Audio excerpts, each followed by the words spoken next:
Thank you, Joshua. So we are recording now. Welcome to Dharma Portal. Today I'm having a special guest, Paul Anthony Wallis, and I only heard about you about, I think, 2 or 3 months ago. I started watching some of your YouTube videos, the fifth kind. And by the way, you have an amazing voice for that. Thank you. And very interesting information, very interesting information. Not entirely new for me. I already researched this, but you have a very clear, it's so clear when you're presenting it. I really totally enjoy it. And so I bought your books and I read the last one, The Scars of Eden. And it is one of the most well-written books that I've been coming across so far in a long time. So I really would love everybody to read this book. It's putting things in perspective in a really, really good way. So welcome to the show. Thanks, Joshua. Thanks for having me on the show. And if we could start with, you could maybe talk a little bit about your story, how you ended up doing what you're doing right now, and your background. Sure. Well, what I'm doing right now is exploring ancestral narratives, world mythology, for the insights they hold on our origins as a species. And I write in the field of what's generally called paleocontact. And that's the idea that our ancestors had contact with ET visitors or colonizers in the deep past. How I got there seems to surprise a lot of people because my background is in the world of Christian ministry. For 33 years, I worked as a church doctor, an archdeacon in the Anglican Church, and a theological educator. And my focus was training pastors in hermeneutics, which are the principles of handling ancient texts, how to interpret them, what the science of that is. And so through all that 33 years, I was having to engage quite thoroughly with the Bible, the source document of Christianity.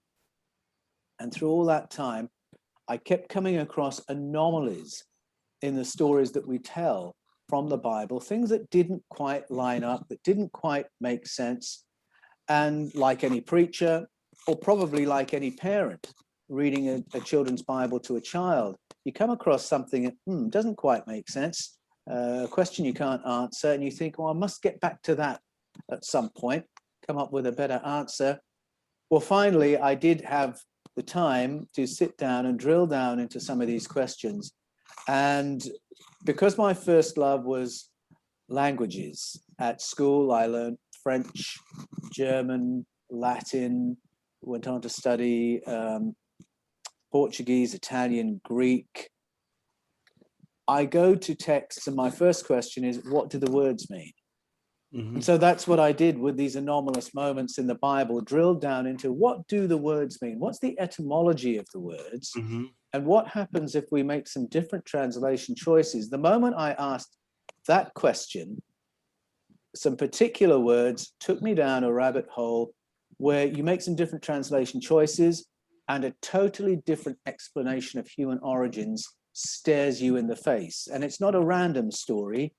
It is a repeat of the Mesopotamian stories on which Genesis is based. So the Sumerian, Babylonian, Akkadian, and Assyrian stories. Mm-hmm. And when you read them side by side, the way they finesse each other is really quite extraordinary. A totally different explanation of who we are, where we came from, and a version of events that repeats in ancestral narratives all around the world. So that was the journey it took me on.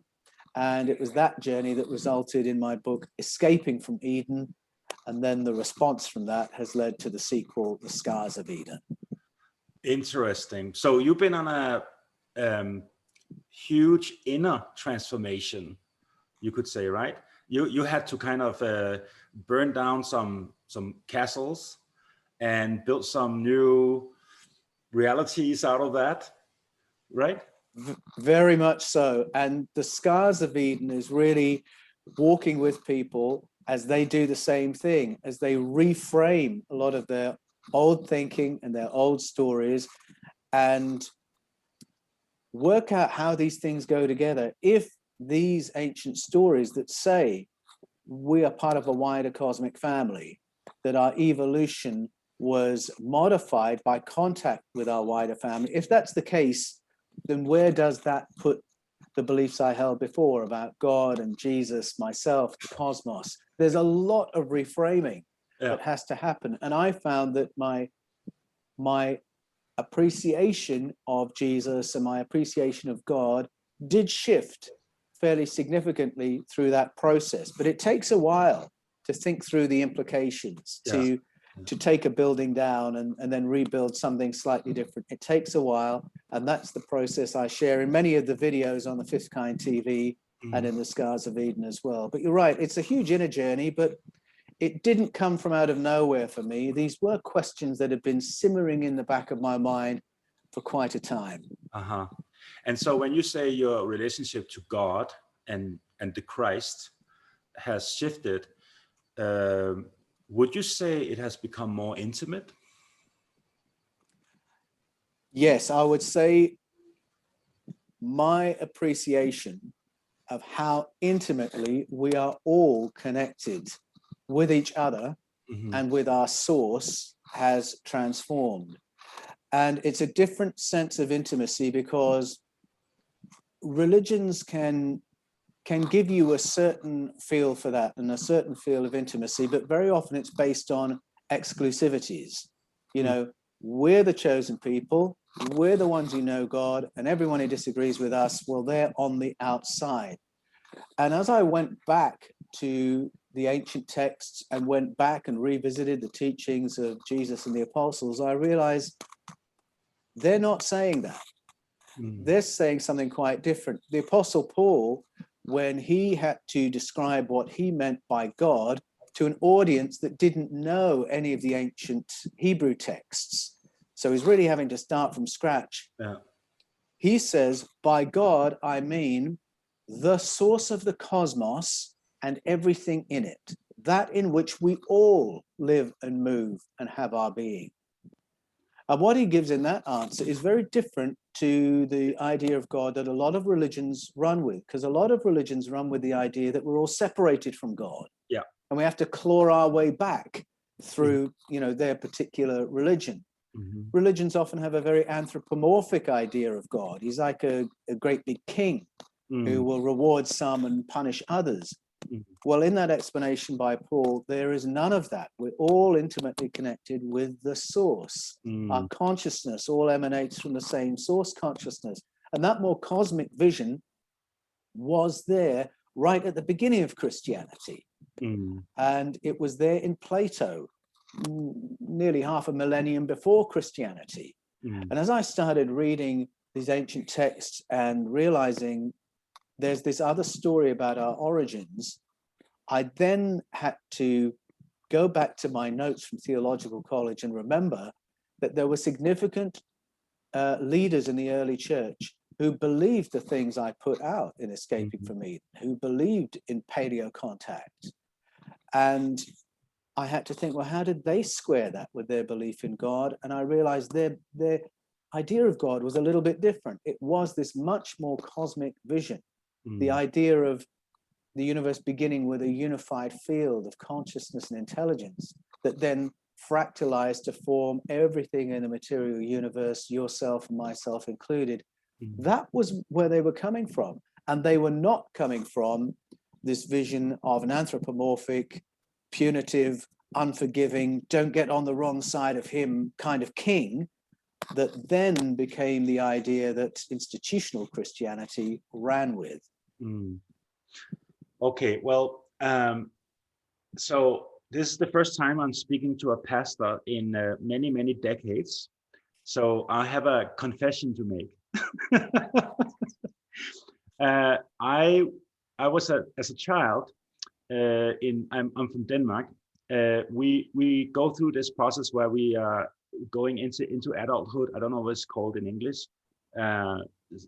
You go in and say you still believe in God, in the church. Yes, I think it's called confirmation. Confirmation, yes. Okay.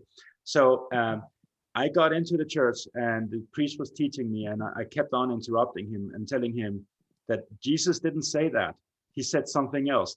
And I started telling him what Jesus said and what he really meant, and et cetera, et cetera. And I kept on going like this. And in the end, the priest kicked me out, and he didn't want to give me confirmation because it was too much for him.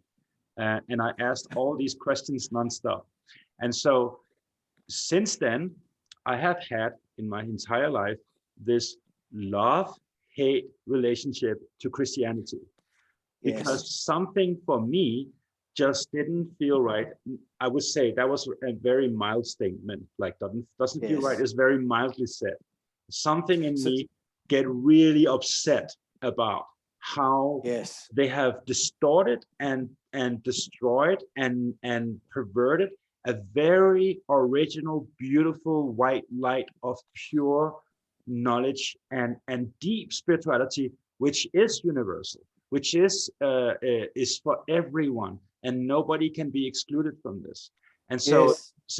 I was an extreme rebellious against this whole thing, and I have I basically most of my life, anytime I heard any Christian words, I just got up and left, like, because I don't want to hear it and I'm not interested. Like, I just really rejected it. And Yes. it hasn't been until in my recent years, because I met some Christians that are mystics, or more, it's juicy, it's alive. The Christ within them is pulsing. The Christ consciousness is allowed to, and it doesn't become dogmatic. It doesn't become, Yes. and so when I meet these people, then suddenly I can actually sit still and hear these words being spoken again, the more Christian kind of terminologies, and I don't get this allergic reaction. And Yes. so I have been building up this ability to actually be with it. But what I really, really, really loved about your book is that you said very clearly the Christ is one thing, and then these I don't even know what you call it, but these stories that have been brought in and modified and changed and all these things that has nothing to do with that Christ consciousness. Like, that's what I got out Yes. of, and that was maybe the biggest thing in the book that I received there, and you wrote it in so beautiful, clear words. And if you could talk a little bit about that, because I think there's a lot of Christians out there who loves Christ and they are attracted to this light and they feel it's right and it is right. And there's something profound and mystical and they have spiritual experiences. So it must be true, right? But maybe we can talk a little bit about what it is we need to just make sure that to point out what is what, and not Yes. confuse these two. I think this is huge. This is massive. Definitely. Oh, thank you so much for sharing your story, Josh. I can relate to it very closely, actually, because those issues that you had when you were, 12 or 13, where they threw you out because you were a seeker. Yes. You had questions that they couldn't answer, and you had a perception of things that was quite possibly more accurate than you were hearing from the ministers and the priests. And it's so sad and frustrating to me when I hear stories like that. I hear from people every week, some weeks every day, from people who have had an experience like that, where they've been dislocated from their families, from their faith communities, because they asked too many questions, or because they had seen something or experienced something that just didn't fit with what the organization wanted to teach. Now, I first had an experience like that when I was 5 or 6 years old. So a little bit younger than you were when you were thrown out. And I went to a Church of England school. And in that school in the UK, where I grew up, you would be taught the mainstream scientific answers to questions, and you'd be taught the traditional Orthodox Christian answers. And that was all very well and fine, until one morning when the school principal, Mrs. May, said to us all in a school assembly, she said, now Mrs. Clark's class are going to come in and teach us a new hymn. And so Mrs. Clark was the one teacher who could play the piano. So her class came in they started singing this hymn that began with the words, "When Jesus was a little boy." And the hymn went on to say, when Jesus was a little boy, he was perfect. He was perfectly well behaved. He was always polite to his parents, did everything he was asked, super obedient. He was obedient to his teachers, model student. And kids, that's how you should be too. Mm. And I listened to that hymn, and even at that tender age, and I know I was no older than 6, I sat there thinking, this is ridiculous. Do they think we can't see through this? They're just trying to get us to toe the line. And I was very angry about it because I thought it was mean and dishonest. And I thought it probably had nothing to do with Jesus. This was just the school trying to take power over the kids. So it's funny, you know, in a 6-year-old way, I was getting a picture of how institutions distort spirituality. So I don't understand. Institutional. How could you then study to become a priest if you had this experience? Well, the story's longer. Okay. So I'll tell you what happened next. Yeah. I went home and I spoke to my dad and I said, Dad, it really annoys me when the teachers talk like that. And my dad was, you know, reading the newspaper, having one of these half-conscious conversations with his kid that all of us parents do. And I said, I mean, they talk about God as if they know what they're talking about, but they haven't met God. For all they know, their God is a giant green dragon. And my dad said, yes, you're probably right.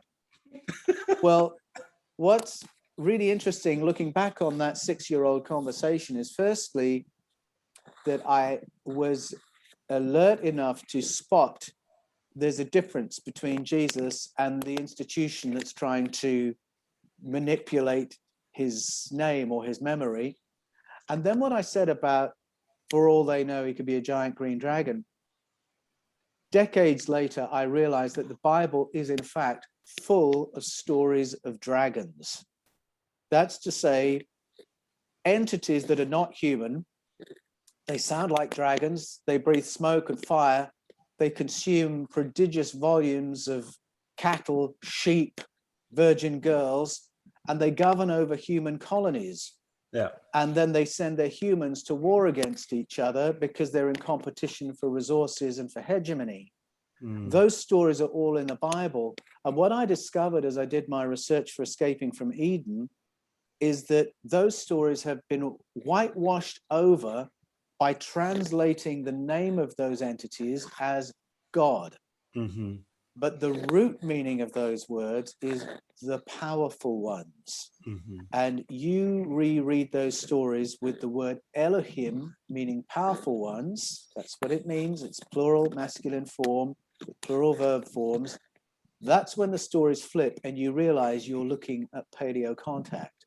Mm. But the midpoint, to answer your question, Joshua, about my journey, is that suspicion of institutional Christianity really led me into atheism for a long time. And then I encountered Eric von Daniken when I was 11 years old.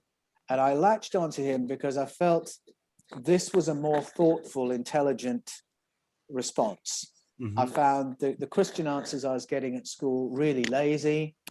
Who are we? Where did we come from? Oh, God made us. Yeah.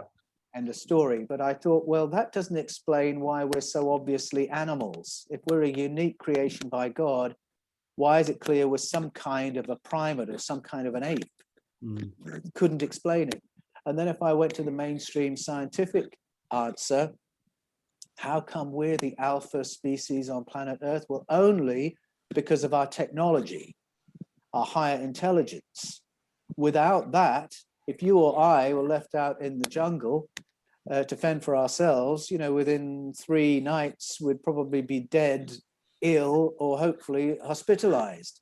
How come all the other animals on Earth are supremely adjusted to living on the planet and we're not, without being able to make fire, without being able to build a shelter, without forming a weapon? We're useless. And so the question of where did our intelligence come from? Where's the explanation? Eric von Daniken put his finger on that problem. the gap in our ability to explain ourselves. And he proposed that if we allow for the possibility of interventions in our evolution, then we might be able to explain how we got from there to here. And it was that chain of thought that actually took me into Christianity and then has taken me into my field of study today, because all those questions he raised bubbled away for decades and decades. He had got me asking fundamental questions, which is why I took an interest in God and Jesus.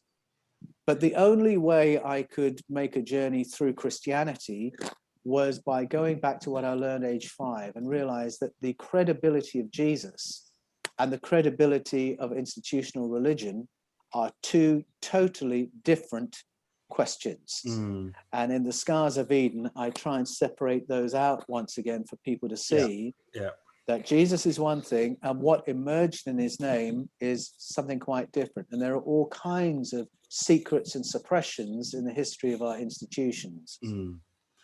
Yeah. So what would be the top 4 or 5 points you would make that is without a doubt proving within the Christian scriptures an extraterrestrial influence on humanity from a long time ago? Sure. Well, my logic was quite simple, really. Reread the Genesis stories, the stories of beginnings, the first 11 chapters, and you can do this with the whole of the Bible, but that's where I started, and use the root meanings of the words. So when you see the word Elohim, translate it as the powerful ones. Then read that alongside the Sumerian, Babylonian, Akkadian, and Assyrian stories, and it will be like taking the red pill. Because you will see straight away that Genesis is dependent on those. The stories of the powerful ones is the summary of those stories. So read those stories. Read them in the most broadly accepted translations, and you'll realize that those stories are not God's stories. They are stories about sky people who came and colonized our planet and governed over our ancestors, genetically modified us as a species so that we could be a kind of working class for the ET visitors. So as soon as you follow the logic thus far, you realize that the Elohim stories are stories about sky people. And some of the moral problems that you find in the Genesis stories and the Bible stories suddenly resolve. Suddenly you realize that we're not reading the story of the God who makes mistakes, who fails to anticipate things a child could anticipate, who changes his mind, who is incredibly violent and unforgiving.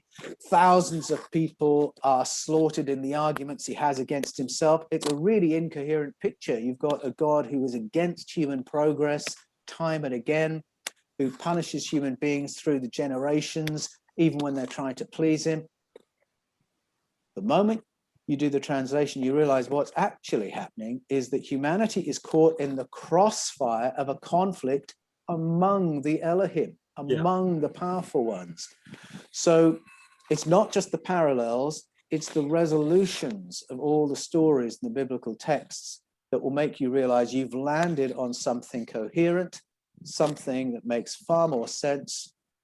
The sky people are clearly extraterrestrial people. The moment you're willing to step out of that world and look at the correlations with other ancestral stories, they will always come from the stars, come from the skies. They will always come with advanced technology. They will always do genetic modification on our ancestors. And so a coherent picture forms. Get to Genesis 11, the story of the Tower of Babel, read that alongside the Sumerian, and it's very clear you're looking at technology that is to do with space travel. Get further into the Bible, do some more root meanings of words, and we start reading about technology in the Bible. Craft, the sound they make when they land, the effect on the ground when they land and launch, wormholes, again, we've got genetic modification, artificial insemination. We've got all manner, we've got communication devices, and they are all in the Bible, but they have not been translated as technology because between the writing of the original texts and the translations we read today, we've had generations of translators who had no technological grid. They didn't know what a wormhole looked like. They didn't know what a rocket launch looked like. They didn't know what interdimensional travel looked like. They didn't know what genetic modification was. And so they translate it in supernatural terms, which sometimes works. And then you get to other texts and you're reading stuff that is, I don't want to be disrespectful, but it's incoherent. And you know, just from reading the translation, something else is really going on there. But start from where I started, and you'll see very quickly what you're reading is our ancestors' encounters with technology. They described what they saw. And so now a 21st century mind can read the ancient texts, read the Hebrew texts, and recognize when a rocket launch is described, recognize when a wormhole is described, recognize when genetic modification is described, recognize when hybridization is being described, because we now have that technology. And so it's time, and this is part of what I say in the Scars of Eden, to go back to the ancient texts. They've been curated with such fidelity that we can still see and hear what the ancestors saw. Say, I have a pretty shrewd idea what's going on there. Let's retranslate that, and let's be plain about what they did see and hear. So have we any scientific clues to us being genetically modified in any way? Is there anything with Yes. DNA, our chromosomes or anything? Definitely, there's quite a lot actually. Chromosomes, definitely. DNA, definitely. Our neurology, definitely. So if I go to DNA first, when I was writing Escaping from Eden, one of the things that blew me away was to realize that you can find quite a body of scientists who are willing to put their hand up and say, we believe that intelligent conscious life on Earth came from outer space, that it didn't originate on the planet. In fact, if you go to Francis Crick, the co-discoverer of the double helix of DNA, his study of DNA brought him to that view, that genetic coding for intelligent life came from off-planet. In 2021, you go to the top scholars in DNA research, listen to Maxim Makukov, who I speak to in the book, and his colleague Vladimir Sherbak of the Fesenkov Astrophysical Institute and the Kazakh Al-Farabi National University, top authorities in DNA, they're saying the same thing. Genetic coding for life on Earth came from off-planet. Now, there are ancestral stories that express that same idea. The Zulu have the story of Unkulunkulu that gives a wonderfully cinematic version of that idea. But the reason these DNA scientists believe it is, first of all, Francis Crick believed it because the time frames for the development of what we have exceed the time frames of our planet. That was the start point of his logic. Carl Sagan believed it for that reason, and because he was reading ancient texts, the ones I talk about in the Scars of Eden. Maxim Makukov believes it because of mathematical patterns in our genetic code. And so I raised two eyebrows when I was reading this and thinking, wow, there are scientists who believe what the ancients said, the way I'm reading it. Serious money has been put into testing this theory. The European Space Agency has spent more than $80 billion testing this theory, which is called panspermia. And the theory of panspermia is that the genetic coding for intelligent, conscious, biological life has been seeded throughout the cosmos, or at least in this part of the cosmos. And that whenever it lands in an hospitable environment, meaning a planet with water, it will always generate forms of life similar to the ones we're familiar with. In other words, they're saying life in the universe is not the exception, it is the rule.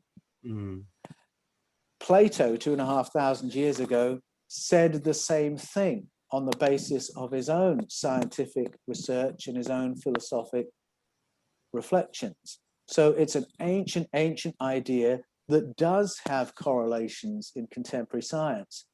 And another place you can go to for some clues, which I found fascinating, is if you go into neuroscience and listen to the neuroscientists who study something called acquired savant syndrome. What they're studying is people who have an injury to the brain or a central nervous system event, and they come away from that injury with suddenly heightened cognitive abilities. And so you hear of people who will be in a car crash, they'll be in a coma, and when they wake up, they will be able to speak a language they couldn't speak before, or play a musical instrument they couldn't play before, or they'll have phenomenal mathematical skills, or constant whirrings of their mind in advanced physics, or they will look at things in the universe around them and they will see in their mind's eye the mathematical formulae that relate to every object they're looking at. Phenomenal advanced cognitive skills unlocked by an injury. Well, those neuroscientists, I think Darrell Trefford of Marion University has studied more than 70 of these cases. And what they're saying is that all of us have higher cognitive abilities in our brains that are in the off position. And by accident, they can be knocked on again. This absolutely baffles them because an injury to the brain should diminish your cognitive ability, it shouldn't extend. What on earth are advanced abilities doing our brains in the off position?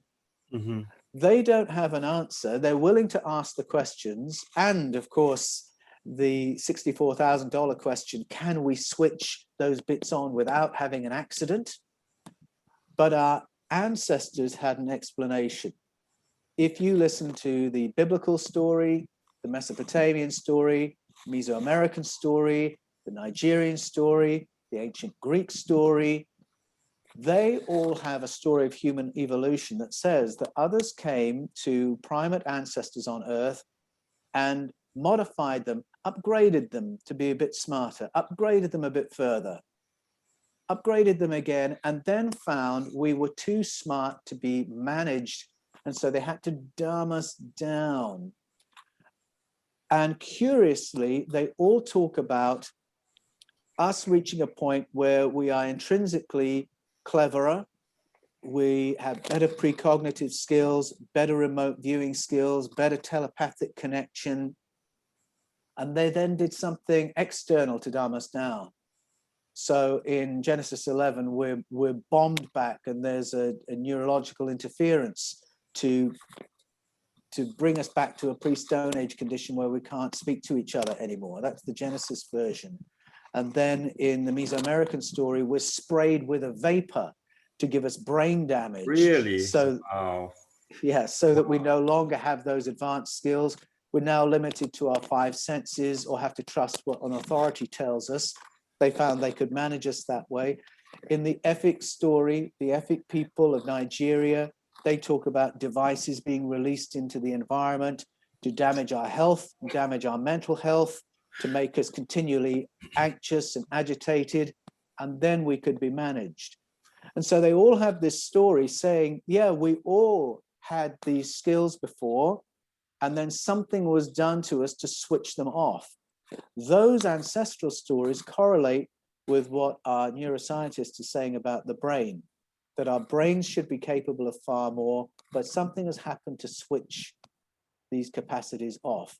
The way those stories line up, I find absolutely fascinating. And coming back to what you were saying before, Josh, about the attractiveness of mystical traditions, it's always been the role of our mystics and our shamanic traditions to find ways of elevating our consciousness, switching these cognitive skills back on, get our remote viewing working again, get us tuned in more to our telepathic connection, get us better able to engage our precognition. So these things all relate. The knowledge that our mystics and shamanic people have curated, the knowledge that's been curated by our ancestral narratives, and the discoveries being made today by our scientists. It's the correlations that really caught my attention and that made me realize I had to put this information out there in escaping from Eden. So what I'm seeing, I didn't know what you just mentioned, that they sprayed and they also put stuff in the environment to enter into people's bodies to shut them down and all that stuff. For me, I'm hearing chemtrails and nanotech. Like, I mean, Well, is history repeating itself right now, or what? So I think it raises the question of what's the purpose of the ancient stories? Is it to tell us what happened before, or is it that plus they're warning us?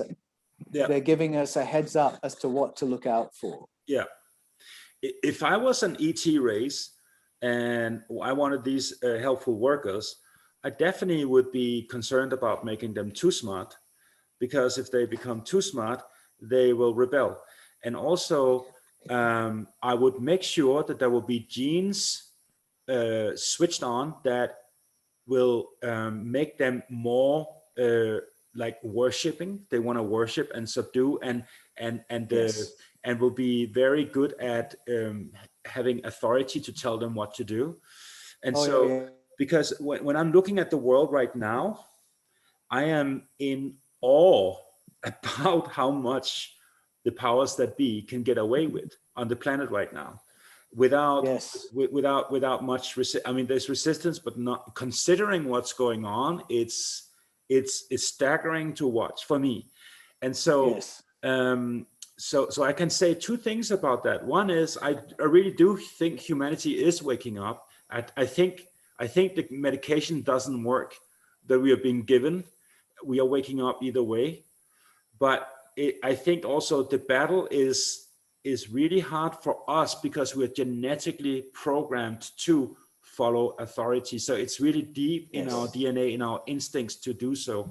And so I think this is why we have let this go so far in the world as it is right now. I think you're right. We are shamefully docile. Yeah. And I agree with you, Joshua. I think from the beginning, we were wired to be docile. If you read the Popol Vuh, which is the Mayan story of beginnings, it says the whole purpose of our ET colonizers in engineering us from our primate ancestors was to create a workforce, to create an intelligent but docile presence on the planet. And you can see through history, we are really wired for that. We are so easily managed. Mm-hmm. We are so easily conquered. We're so easily manipulated. You go back to the stories of the dragons, where you've got some ugly non-human entity, and it's able to govern over the people because the people defer to them. Yeah. And it takes them a long time to realize if we organize, if we act together, we can govern ourselves. Yeah. It takes a long time to reach that point, and you can see it in national histories as well. I think that docility is something I see being countered. When I was talking about reframing the teachings of Jesus, going back and reading them afresh, you go back to Jesus and you've got a people there who've been conquered, they're under Roman domination, and they are all wanting to see different rulers. And there is a pressure to make Jesus a king because he seems a bit nicer than the kings they've got. Yeah. But what Jesus says is, you have no superiors. Mm. You are all brothers and sisters. Call no one on earth your leader or your teacher or your father. You are all siblings. And he says in the gospel, these tiers of authority and obedience and rank and importance, that's no way to live. You are all peers. Now, that's the teachings of Jesus. And you can see he's trying to unravel this idea, the whole idea of serving superiors or even of serving God. Jesus completely reframes that to mean we serve one another. We love one another. Mm-hmm. That wonderful sermon of the Apostle Paul's I was talking about before, where he's talking to this audience in Athens, after saying we're all intimately connected with each other and with the source, he absolutely mocks the idea of sacrificial religion, the idea that we have to serve a superior Because he says, if God is the source, if that's what we're talking about, how can the source need us to supply it? It's the other way around. It's either the source or it isn't.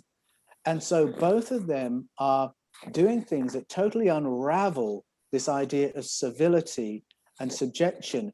And at different times in history, the powers have realized there is that revolutionary strand within the teachings of those guys, so that when you go to the history of slavery in the United States of America, or I should say, it wasn't the United States at that time, slavery, when was the Union?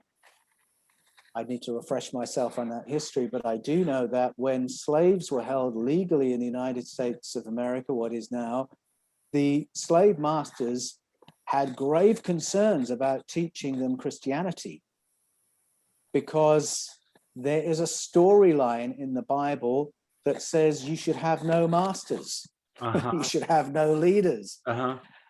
Even in the current edit of the Hebrew stories, right at the core of that story is of a bunch of slaves who get out from under their Egyptian masters. So there's all this revolutionary stuff in there. The history of empire, the history of institutions, is one of reinstating and refeudalizing society. And I think one of the takeaways for me from the research I've done in the story of our origins is that we are far more interesting, creative, powerful beings than that. And we are wasting our time if we think we're here on this planet to serve superiors. Yeah. Plato said we're here to learn consciousness, intelligence, love, and harmony. And that sounds a lot more like looking after each other than all slaving for people more powerful and more wealthy than ourselves. Absolutely. And so what I'm hearing you say is the institutions and the genetic manipulations on a biological level wants to put us inside this where we follow authority. Yes. But there is something in us that is going completely opposite of that, which is also the words of the Christ, the true Christ. And so that's the spirit in us. So it feels to me like there's the external institutions and all the manipulations, all the control that is going on. And then there's also even your own biology that has been designed to be like that, to take this in and allow this to happen. And your mind has been programmed through many generations. And yet there is another voice coming in that is much stronger, that is overriding all this and saying, no, go opposite direction. And so humanity is breaking free, and I think it's entirely a spiritual revolution. It has nothing to do with anything else. It's purely in consciousness and spirit, where we are waking up from this programming, this control system that's been in play for hundreds of thousands of years? Yes, I think so. Yeah. I think you can talk about time frames like that because there's pretty compelling evidence of prehistoric mining in Southern Africa that is at least 200,000 years old. So who was mining those mines? Well, evidently, our ancestors were on the planet at that time, people who were our size and shape, our design, apparently not as smart as we are, not clever enough to farm or to build cities, but clever enough to work in someone else's mine. Yeah. And I think the evidence for that is pretty strong. And so you've got some evidence there that relates to a sequence of interventions in our evolution. So I think something had happened to get us to the point where we could mine, because you can't mine with chimpanzees, you can't mine with gorillas. Yeah. And yet the story of our civilization that begins with the discovery of how to farm, that only goes back about 10,000 years. I say 10,000 years, you go back to the top of the Fertile Crescent, to Karakadag, where scientists from the University of Az in Norway and the Max Planck Institute believe they've identified where farming began. a very precise location where they say one tribe or maybe even one family worked out how to genetically modify 11 naturally occurring plants so they could be cultivated as crops. And at the same time, they discovered how to do animal husbandry. They learned it there, and then all of a sudden it peppers up around the world. So it looks like the beginning of the story of civilization, except you travel a few hundred kilometers down the road and you'll find a megalithic site from that same time that is clearly the vestiges of a culture we know nothing about. Mm-hmm. And so that's a case study in the loss of a previous civilization and the commencing of a new one. So as soon as you see that, then put that alongside the minds that are 200,000 years old question, and you have to ask, how many civilizations have lived on this planet? Yeah. How many resets have we had? Because in those first chapters of Genesis, there are at least 3 resets of civilization referenced on the planet. Plato said every few thousand years, something happens that takes civilization on Earth back to a virtual zero and it has to start again. And he believed that was planetary cataclysms that caused that. And so we've got a very, very long story and maybe layers and layers of memory of beginnings and re-beginnings embedded in our ancestral stories. And there's a lot of indigenous stories, mythologies, and that they are, narrating through generations that goes way back in time, way back. And also, I read this book, Forbidden Archaeology, many years ago, about artifacts, out of place artifacts that we don't want to talk about because then you lose your job if you do stuff like that. Yes. And some of the dating of that is staggering. It's millions of years, some of them. So and then also what I recall is the Sumerian kings list. They have been around. So the Sumerian, these Anunnaki, has been around for a long time. And so I think we have had a lot of stuff going on this planet for a lot longer than we think, and it's just buried. It's just deep in the ground, and we don't, accidentally we will dig out a piece of coal with a hammerhead in it or something like that. But mostly it's gone. I think we've been around for a long time. I agree. And I think we, as you rightly say, we come across physical artifacts or artifacts in our ancestral narratives that do not fit within the timelines that we know about. You can go to some of the ancestral narratives, for instance, and hear about, you can go to Greek and Roman historians, poets, novelists, and they will talk about the time when the moon arrived, when the Earth captured the moon. Well, what's the timeline for that? There was apparently there was a human population on the planet when it happened, and the people are referred to as the Proselenes by one ancient Greek writer. So you've got that. You've got various stories. You can go to Central and South America. You can go to India. You can go to the Greek stories. I think it's there in the Mesopotamian stories as well. Something happening in our solar system that rearranges how the planets are moving, that again cause cataclysms on the planet. Well, how long ago is that? And then you go to Genesis 9, 10, and 11, and you've got verses, again, root meanings of the words, please. If you read it that way, you've got a story about the separation of the continents. It says in the beginning, the land on the earth had one coastline. It was all joined up. And then it says in the generation of Peleg, that's when the lands separated. Well, the separation of the continents fits nowhere in our timeline for Homo sapiens. So what civilization remembered that? Yeah. There's ancestral story in Australia that refers to the separation of Australia from India. So that's tens of thousands of years, but is it actually a story from millions of years ago? Is it a story bequeathed to us from a totally other civilization that lived here that we know nothing about.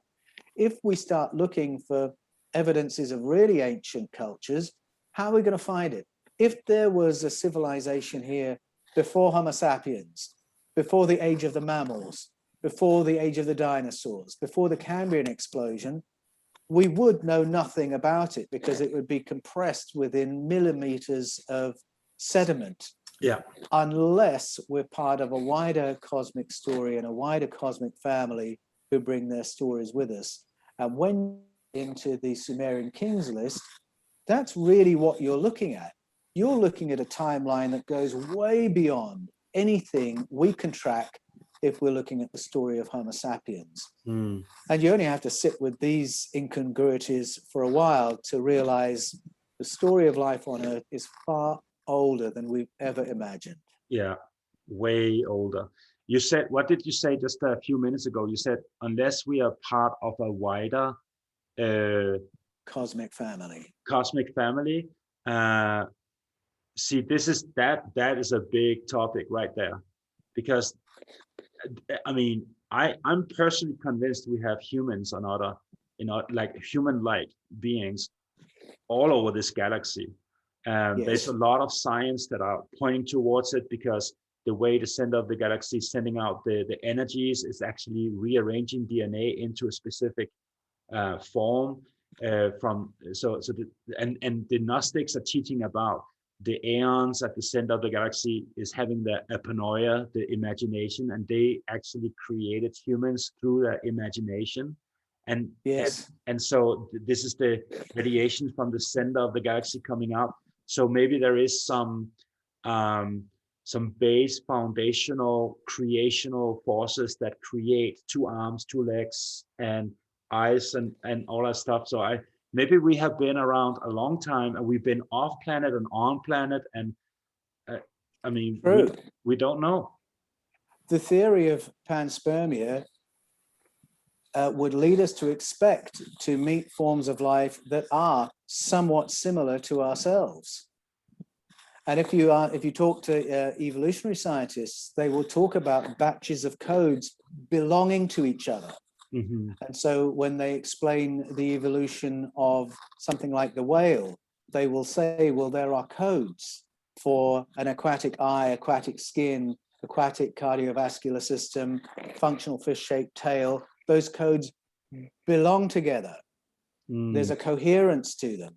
And so you might expect to see something that looks like a whale on another planet, or that looks like a human on another planet.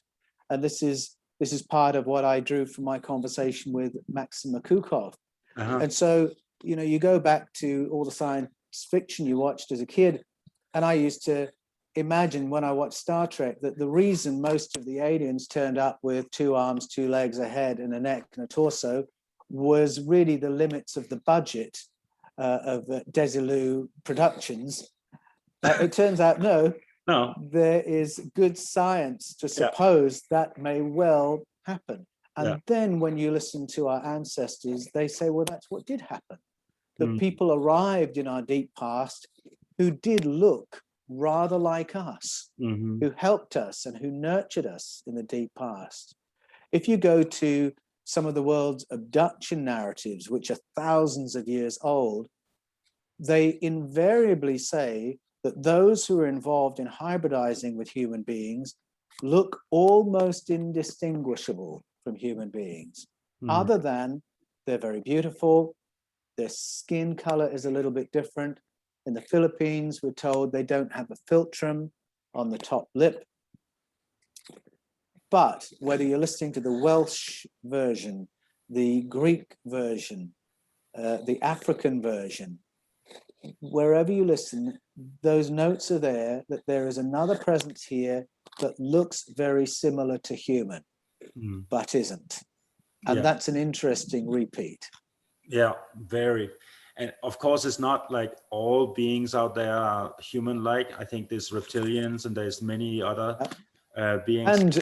And very energy-based life forms, plasma, which are mentioned by many traditions. Yeah, absolutely.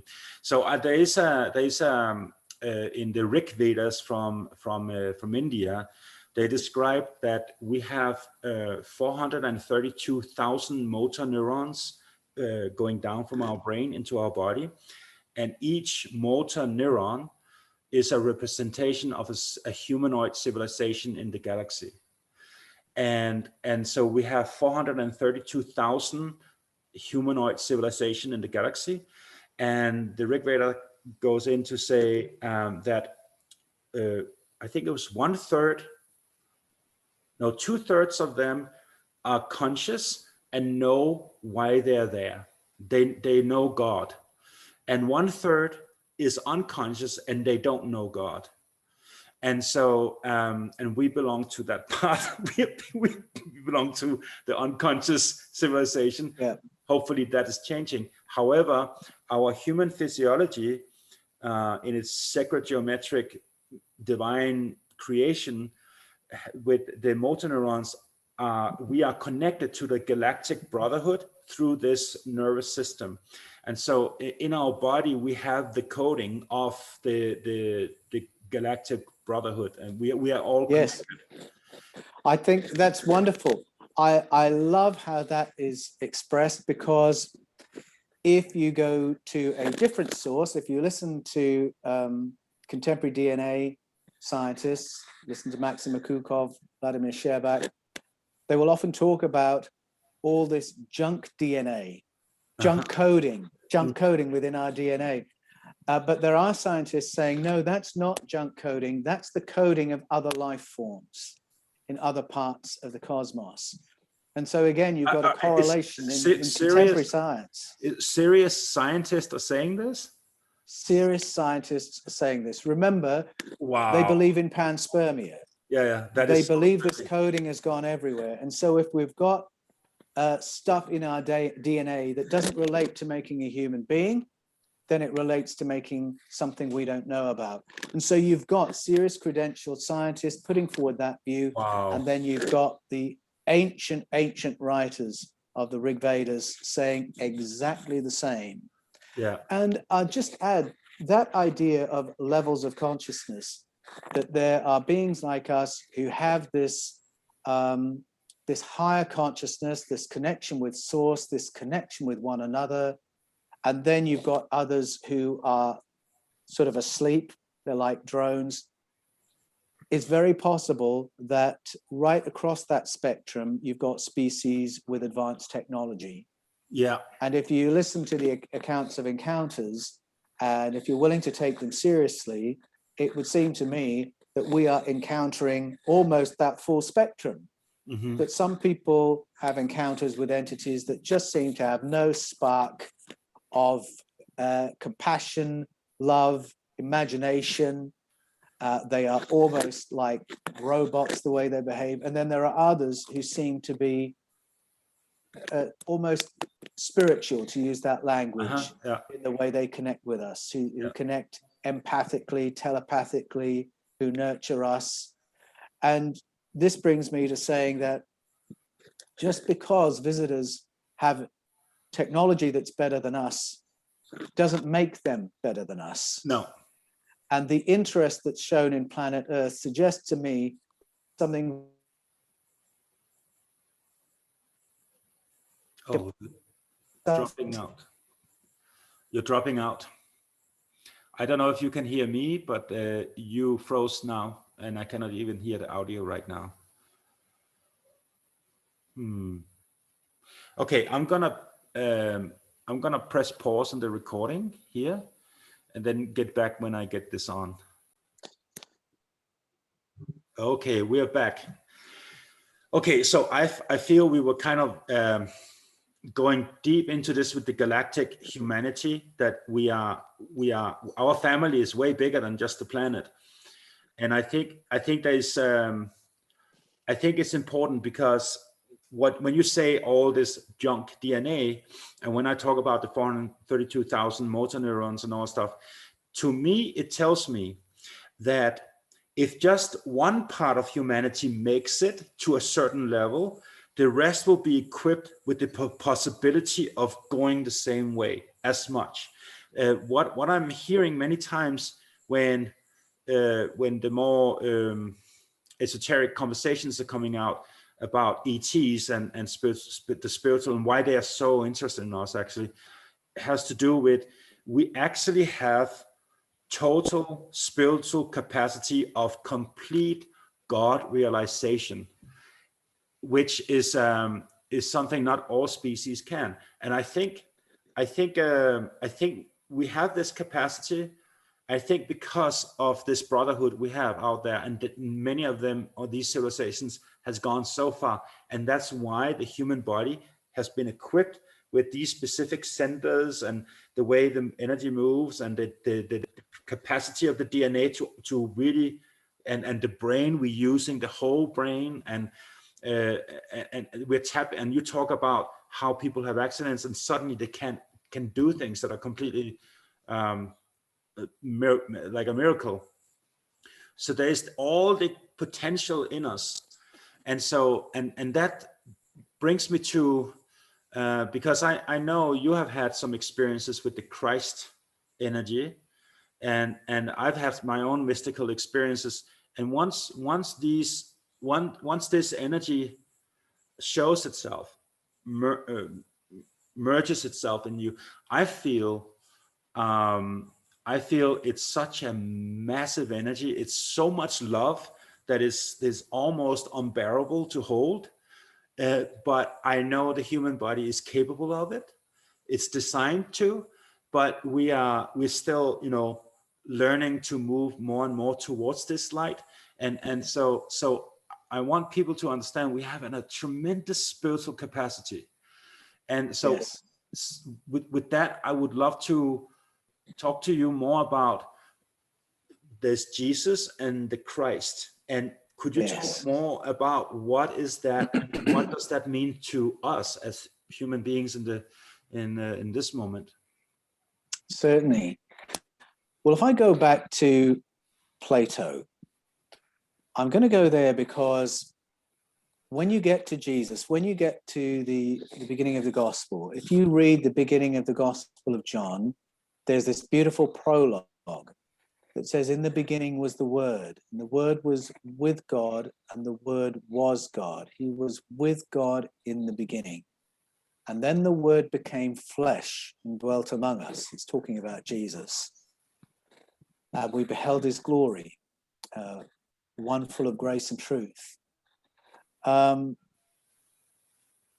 get further into the gospel, and Jesus lives his life, he gives his teachings, and then towards the end of his life, he's praying to the source, whom he describes as Father, and he says, Father, now I'm returning to you, back to the glory we enjoyed before the foundation of the world. That journey, that hero's journey that's described, that in the beginning, the Word is God, is an aspect of God, and then incarnates and lives this life, and then returns, enriched by the journey. Plato said that's the story of all of us. That's exactly how Plato described the experience of this life. He believed that originally there was consciousness. Then consciousness fractalized to form the material universe. You and I are part of that story. So our consciousness comes from source consciousness. Of course it does. Mm-hmm. Just as our energy comes from source energy. Yeah. So we are here as conscious beings from the original consciousness. In this life, we then are wrestling with a great cosmic question. Because if everything began with a unified field of consciousness, intelligence, then clearly this material experience is asking the question, can we do consciousness this way? Can we do consciousness, intelligence, love, and harmony as a universe of seemingly separate entities, all exercising free choice? That's the question of this material experience. It's the question we wrestle with as individuals. By the end of my life, have I learned to love? Yeah. Have I woken up? Am I conscious? Have I lived intelligently? And Plato said that's really the purpose of our lives. And then we return, hopefully, with the learning that we've gathered through the journey. So we're here with the purpose of being conscious. Now, I've said there's like a nuts and bolts version of that whole story, which is panspermia. It means that the purpose of our material bodies is to host consciousness and intelligence. Now, we are a particular blend on planet Earth. It's a particular size planet with particular makeup of beings. We have animal strength, we have mammal emotion, we have higher consciousness, and the cocktail that we are, I believe, gives humans a very special ability in emotion and compassion and love and consciousness.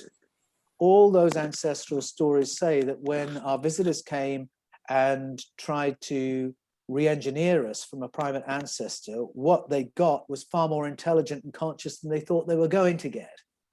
It's an interesting little note there. Yeah. So I think some of our visitors come and say, in the great cosmic question, can we do consciousness, intelligence, harmony? The human beings have a very special contribution here because there is a potential within them for love, compassion, creativity, awakeness, alertness that is superb. And that may be one of the reasons why some of our visitors want to hybridize with us to get what some of we have in their gene pool. You see, we are contributing to that great question of consciousness. And I do believe that because of our animal heritage, our mammal heritage, we have something unique. And I think it relates to compassion, it relates to creativity. And the moment you see us in that perspective, and you begin to understand the abduction narratives of our world cultures in that perspective, I think it makes you appreciate who we are in quite a different way. And you begin to understand why there might be this story about God consciousness or source consciousness. Again, you go back to Jesus with all that reframing, and you realize he is modeling for us what it means to have a conscious connection with source. Jesus's very first sermon is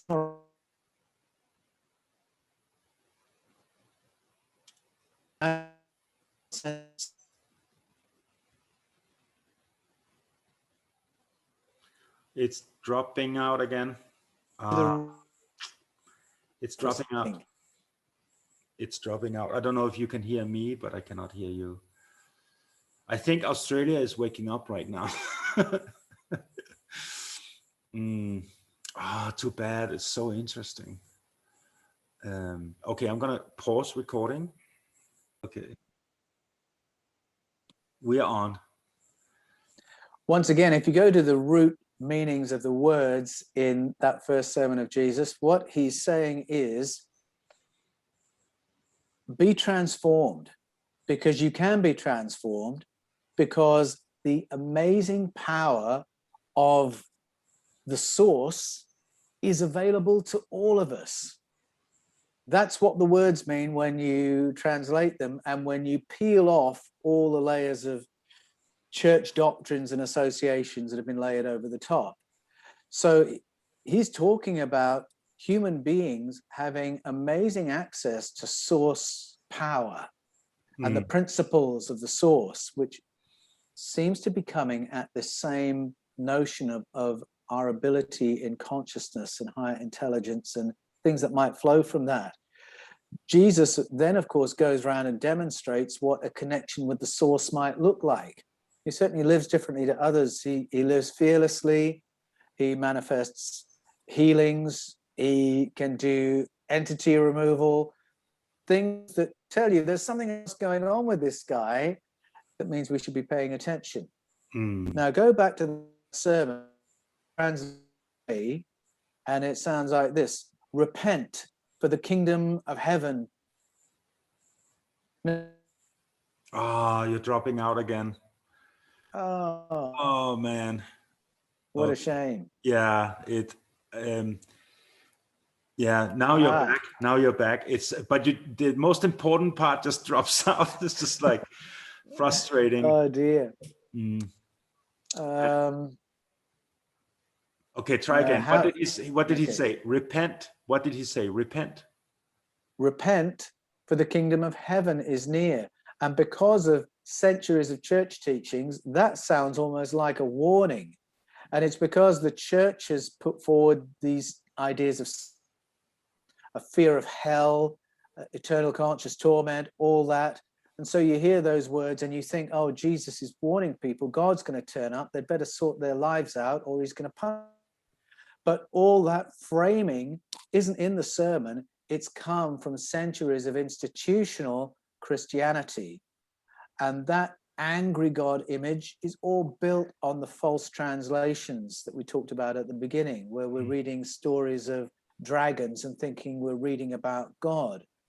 So this is why I think translation is so fundamental. Get these words right, and we're into the territory that you and I were just talking about, of humanity's amazing capacity for consciousness.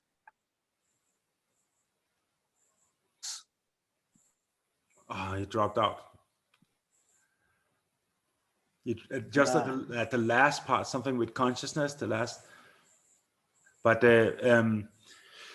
okay, should we stop here and then call it a day? I mean, we've been going on for 1 hour and 15 minutes because I have a feeling this internet thing is not going to go away. And, yes, okay.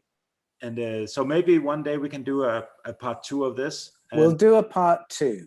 Okay. We'll do a part 2. Okay.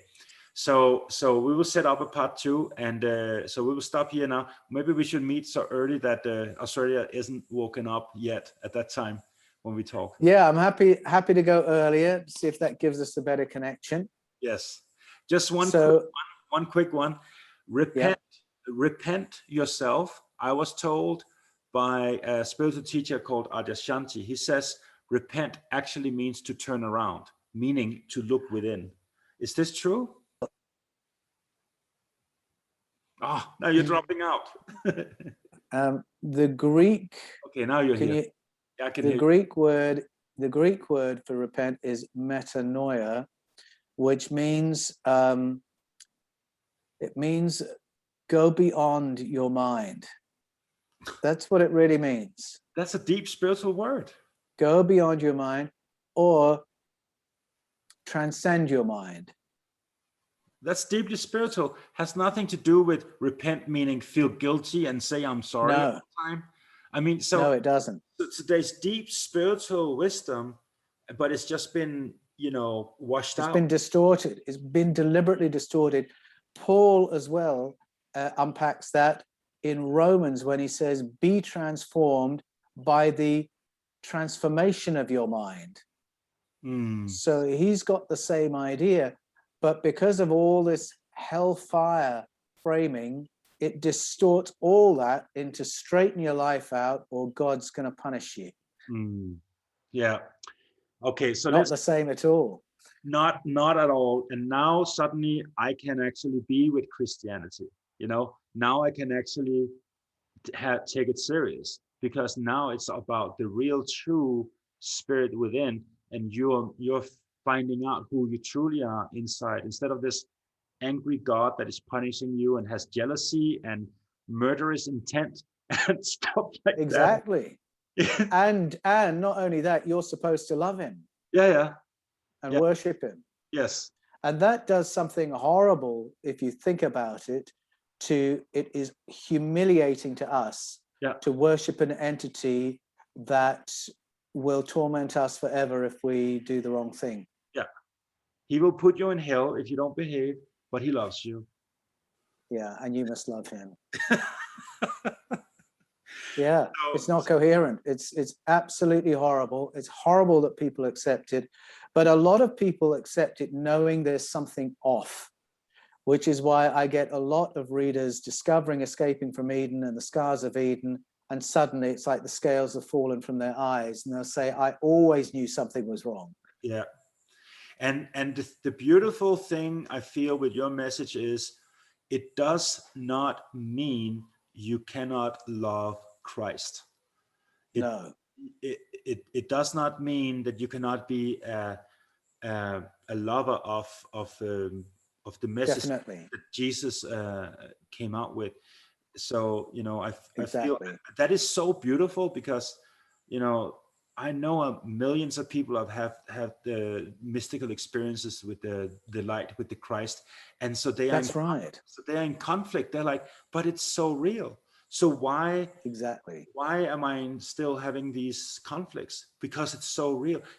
I know people who can go into a church and they're just, tears are flowing and the heart is bursting open, and I mean, they have this divine experience, mystical experience, and so it must be true with Christianity, everything the Bible says.